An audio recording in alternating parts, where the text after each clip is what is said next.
வந்ததுக்கு பிரோஜனமாக நமக்கு இவ்வளோ கிடச்சிருக்கு. ஹாய் நண்பர்களே, இன்றைக்கி நம்ம என்ன பார்க்க போகிறோன்னா, நம்ம சென்னையிலேருந்து நம்ம ஃப்ரெண்டு ஒருத்தங்க சப்பாத்தி கிளி பழம் கிடைக்குமான்னு கேட்டாங்க. சரி, நம்ம கிராமம் வந்து ஈஸியாக கிடைக்கும், அதனால் இப்போ நம்ம அதை தான் பறிக்க வைப்போம். வாங்க போகலாம். நண்பர்களே, பாட்டுக்கு வந்தாச்சு. இல்லை ஏதோ நம்ம அதிசயமாக ஒரு பழம் இருக்குது. ஆனால் நான் எதிர்பார்த்தேன் அதிகமாக இருக்குன்னு எதிர்பார்த்தேன்.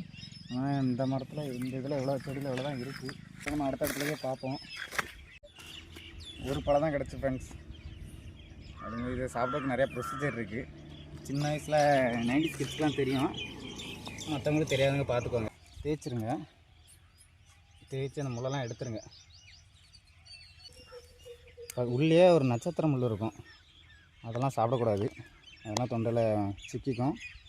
இது அப்படியே சாப்பிட்லாம். நான் அப்படியே சாப்பிட்றேன். உள்ளே அந்த நட்சத்திர முள்ளு நான் தூர போட்டுருவேன். அதனால் அதை யாரும் சாப்பிட்றாங்க.